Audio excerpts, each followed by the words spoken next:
The tension for North don't reach international level today. NG World Emoji. We are breaking down a story where mix religion, power and international pressure. Reports are flying say the US government is heavily criticizing the SOKOTO Caliphate over the protection of Christians and religious minorities. This is coming as bandits reportedly kill an Emir and an Imam, sending shockwaves through the Sultan's palace. Is Nigeria facing a religious crisis, or is this just another wave of banditry? If you want to know why the Sultan of Sokoto is in total shock, stay tuned. In the heart of northern Nigeria, the SOKOTO Caliphate has always been a symbol of order, culture, and religious leadership. But today, the walls of that stability are shaking. We are not just talking about local banditry anymore. We are talking about international diplomatic pressure. When the US government starts mentioning the SOKOTO Caliphate and Christian safety in the same sentence, you know the gege don't pass local level. Respected traditional and religious pillars are falling, and the message is clear: no one is safe. Welcome to the Caliphate Crisis Briefing.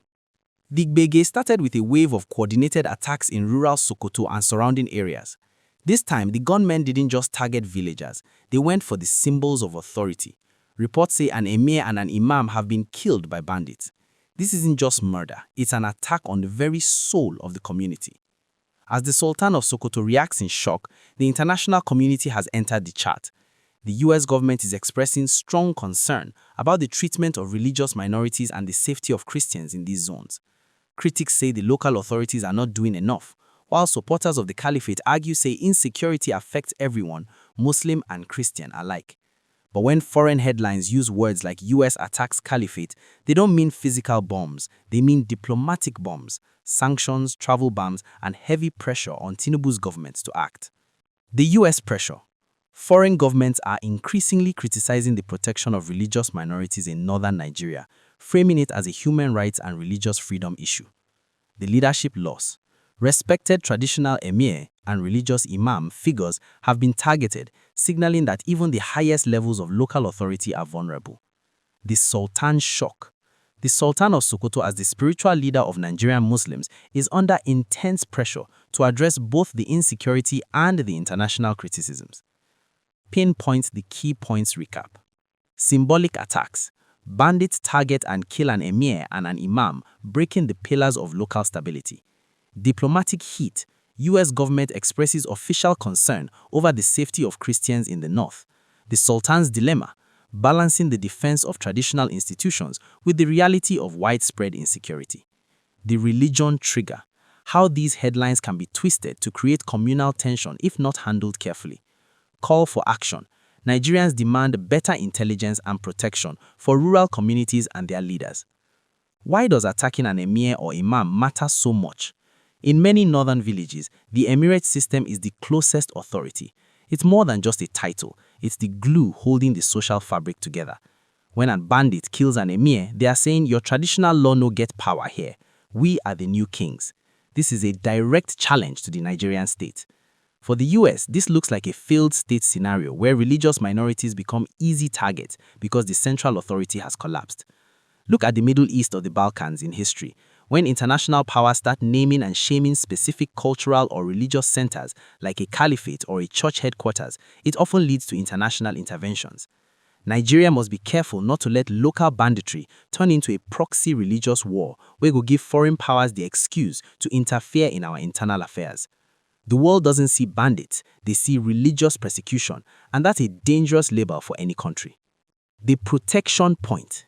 Critics say the Caliphate and the federal government must do more specifically for Christians, who they feel are targeted by extremist elements within bandit groups.